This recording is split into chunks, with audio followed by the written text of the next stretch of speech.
इंदौर में होने वाले मैच को लेकर पुलिस की सख्ती, टिकट की कालाबाजारी रोकने को लेकर उठाया गया कदम। पुलिस ने अपने मुखबिर तंत्र को किया सक्रिय।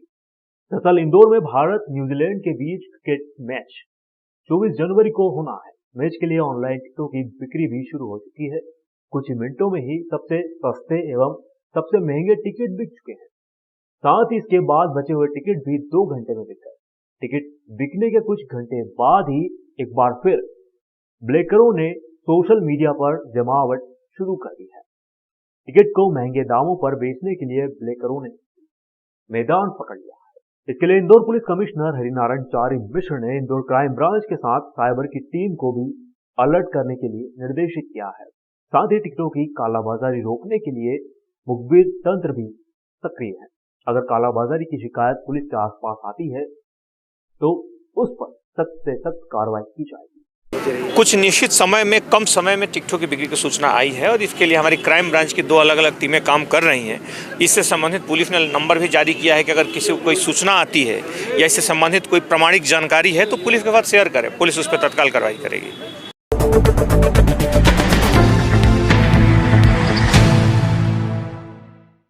इंदौर में साल दर साल साइबर संबंधित अपराध के ग्राफ में बढ़ोतरी हो रही है। इसी कड़ी में पुलिस ने जागरूकता अभियान की शुरुआत की है। पहले जहां पुलिस बैनर पोस्टर के माध्यम से लोगों को जागरूक करने में जुटी हुई थी, तो अब वहीं पुलिस ने मोहल्ला एवं क्षेत्रों में जाकर पाठशाला के माध्यम से लोगों को जागरूक करने का बीड़ा उठाया है। इसी कड़ी में इंदौर क्राइम ब्रांच ने एक साइबर पाठशाला की शुरुआत की है। इस पाठशाला में साइबर संबंधित अपराध के बारे में क्षेत्रीय रहवासियों एवं अन्य लोगों को जानकारियां दी जा रही है। साथ ही इस तरह की घटनाओं से किस तरह से बचा जा सकता है, साइबर पाठशाला में विशेषज्ञ पुलिस अधिकारियों द्वारा साइबर संबंधित अपराध से किस तरह से बचा जा सकता है, इसके बारे में जानकारियां दी जा रही है। ऐसा बिल्कुल नहीं जाना, आपको विशेष ध्यान रखेंगे। एक और चीज ध्यान रखेंगे, सभी के घर में टीवी, फ्रिज, कूलर आजकल है। अगर आपका कोई इलेक्ट्रॉनिक आइटम खराब होता है तो हम कस्टमर केयर नंबर कहाँ ढूंढते हैं? कहाँ ढूंढते हो बुजुर्ग? कस्टमर केयर नंबर कहाँ ढूंढते हो? गूगल पे ढूंढते हैं सब लोग। तो ध्यान रखेंगे, कस्टमर केयर नंबर गूगल पे या किसी भी सर्च इंजन पर सर्च नहीं करेंगे। वो जो नंबर पहला नंबर आता है वो फ्रॉड है। वो फ्रॉड वाले उस नंबर को हिट करवा देते हैं। तो कृपया करके ध्यान रखिए, गूगल पर या किसी भी सर्च इंजन पर कस्टमर केयर नंबर सर्च नहीं। इंदौर पुलिस कमिश्नरेट और क्राइम ब्रांच के द्वारा जो है हमने एक लोगों को जागरूक करने के लिए हमने एक इनिशिएटिव चला रखा है जिसका नाम है साइबर पाठशाला। उसके तहत हम लोग जो है गली मोहल्लों में, स्कूल्स में, कॉलेजेस में, कोचिंग्स में, मंदिरों में और मेलों में सब जगह जाके हम लोगों को वहाँ पे एकत्रित करते हैं और वहाँ उनको जो अपने साइबर के बारे में, साइबर अपराध के बारे में उनको जागरूक करते हैं। पिछले 1 महीने में हम करीब 50 से ऊपर जगहों पे जा चुके हैं और जहाँ पे 3 से 4 हज़ार लोगों को उसमें जागरूक भी किया जा चुका है। वहाँ पे उनको हम अपने साइबर अपराध से कैसे बचना है, अपने मोबाइल फ़ोन, स्मार्टफोन, लैपटॉप और अपने पर्सनल कंप्यूटर को इस्तेमाल करने में क्या क्या सावधानियाँ बरतनी हैं, इंटरनेट के उपयोग में किस तरह से जो है फ्रॉडस्टर से बचना है, इस संबंध में हम उनको जागरूक करते हैं। क्योंकि हमने ये पाया है कि साइबर अपराध जो इतनी तेज़ी से बढ़ रहा है उसका कारण है कि लोग जो हैं आजकल मोबाइल फ़ोन, स्मार्टफोन और 4G का बहुत तेज़ी से इस्तेमाल कर रहे हैं और उस कारण से साइबर फ्रॉडस्टर्स को मौका भी मिल गया है कि अलग अलग कहानी बना के वो जो है लोगों को अपने जाल में फंसा लेते हैं। तो जागरूकता ही इसका एकमात्र समाधान है, क्योंकि यदि हम लोग जागरूक रहेंगे और हम अपने जो लापरवाही नहीं बरतेंगे अपने साइबर और इंटरनेट के इस्तेमाल में, तो कोई भी फ्रॉडस्टर हमसे ठगी नहीं कर पाएगा।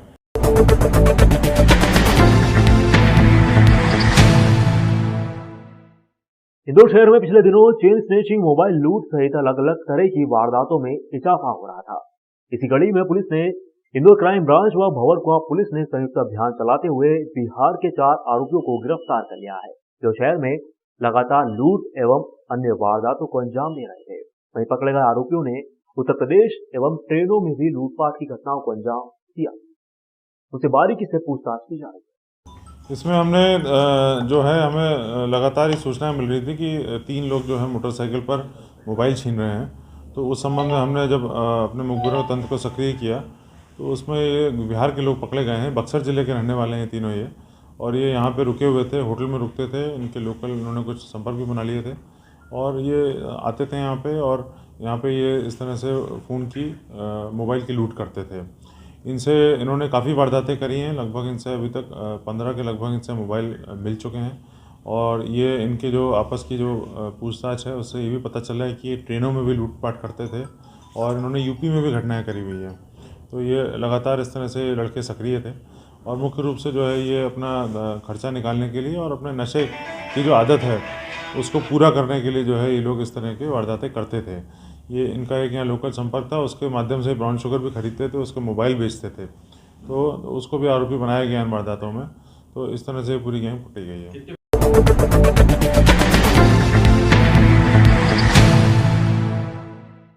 इंदौर क्राइम ब्रांच ने पिछले दिनों जराउद्दीन नामक एक ड्रग तस्कर को गिरफ्तार किया था। आरोपी के पास से 90 ग्राम एमडी ड्रग्स भी बरामद की गई थी, जिसकी कीमत तकरीबन 5 लाख रुपए बताई जा रही थी। प्रारंभिक पूछताछ में यह बात सामने आई कि आरोपी ने ड्रग तस्करी करने के लिए छोटे बच्चों का उपयोग किया था। छोटे बच्चों के माध्यम से वह विभिन्न जगहों पर ड्रग तस्करी करवा रहा था। साथ ही इस पूरे मामले में आरोपी के द्वारा ऐसे युवकों को भी निशाना बनाया जाता था जिनके पास किसी तरह का कोई काम धंधा नहीं होता था, साथ ही उन्हें नशे की आदत भी रहती थी।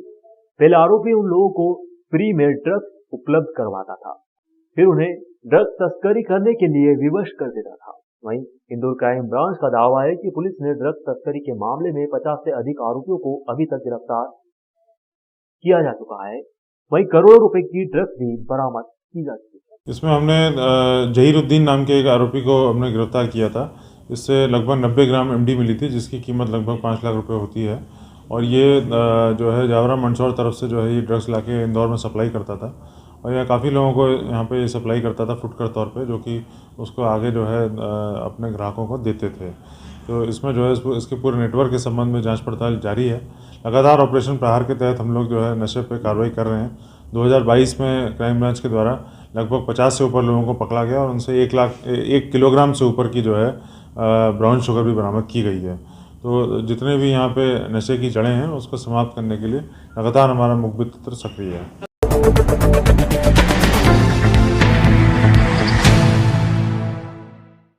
पुलिस ने गांजा बेचने के मामले में 3 भाई बहन को गिरफ्तार किया है। तीनों गांजे की पुड़िया बनाकर इसे बेचा करते थे।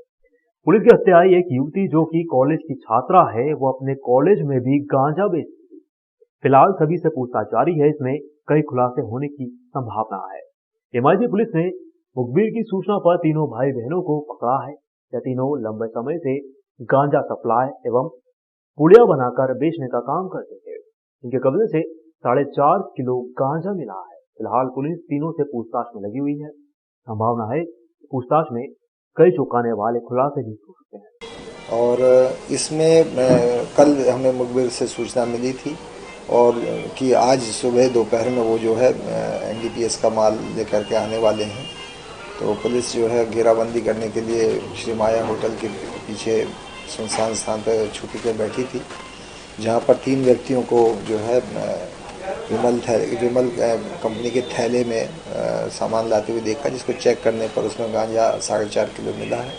जगजीवन रामनगर के रहने वाले हैं, इनसे 4.5 किलो गांजे की जब्ती हुई है। ये सब परिवार भाई बहन हैं और लंबे समय से ये कार्य कर रहे हैं। पूर्व में इनकी मां के भी खिलाफ आपराधिक प्रकरण पंजीबद्ध हुआ था एनडीपीएस का, और ये लोग लंबे समय से काम कर रहे हैं। सर कहाँ से लेके आते हैं ये अभी पूछताछ इसमें की गई, जो उनके मोबाइल चेक किया गया है, उसमें जो मानपुर के पास गांव है वहाँ का कुछ से इनकी बातचीत होना पाई गई है। पुलिस कल उसको तस्दीक करेगी और वहाँ जाकर उस संबंधित को भी इसमें आरोपी बनाएगी। किस तरीके से सेल करते थे? यहाँ लोगों को पुड़िया बना करके बेचते हैं। 500 रुपये की एक पुड़िया 10 ग्राम की बेचते हैं हम लोग। परिवार के तो मैंने चूंकि पूरे गैंग को तीनों को ही पकड़ लिया है और तीनों को ही हमने इसमें आरोपी बनाया है, और जहाँ से लाते हैं वहाँ भी उस स्रोतों पे हम जाएंगे और उस पर भी हम प्रॉपर कार्रवाई करेंगे।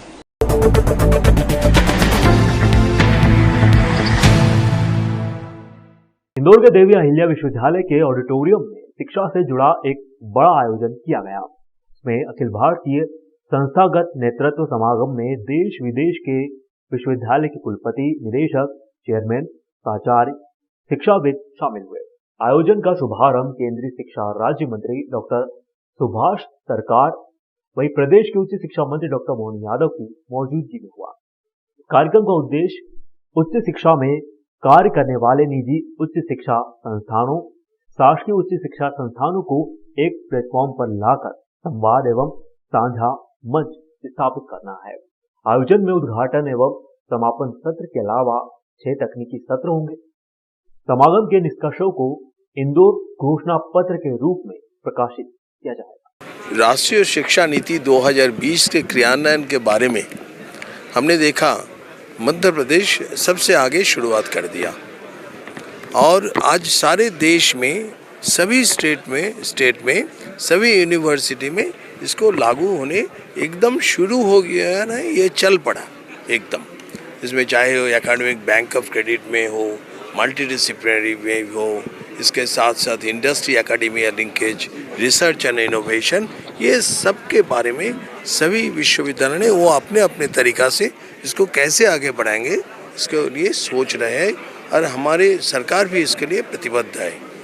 माननीय मुख्यमंत्री के नेतृत्व में उच्च शिक्षा विभाग ने 2020 नई शिक्षा नीति देश में सबसे पहले लागू की थी और देश में जब नई शिक्षा नीति लागू की तो नई शिक्षा नीति के परिप्रेक्ष्य में भारत सरकार का व्यू क्या है, यूजीसी के चेयरमैन भी आकर के हमारे लिए नई शिक्षा नीति को लेकर के जो हमारा लिया गया मॉडल ये देश के बाकी राज्यों में भी अपना है। इस नाते से कई सारे देश के उच्च शिक्षा से जुड़े हुए अलग अलग संस्थानों के प्रमुख सरकारी और गैर सरकारी दोनों लेवल के लोग पूरे देश से आए हुए हैं। एक तरह से महाकुंभ का आयोजन है।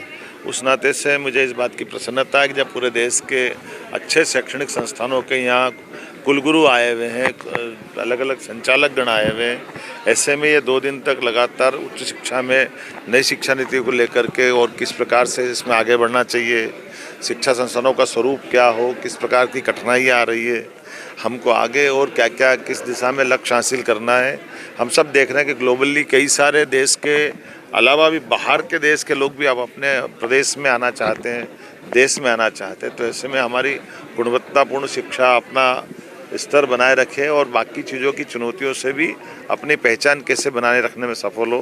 प्राचीन ज्ञान परंपरा जिसके बलबूते पर दुनिया में भारत की एक पहचान है, उसको बनाए रखने में भी हमारी गुणवत्तापूर्ण शिक्षा के साथ साथ हम अपनी मूल दृष्टि को ओझल नहीं कर दें। ऐसे कई विषयों को लेकर ये 2 दिन का यहाँ 16 और 17 का सेशन यहाँ होने वाला है। 18 का सेशन उज्जैन में होगा जो भारतीय ज्ञान परंपरा के आधार पर होगा।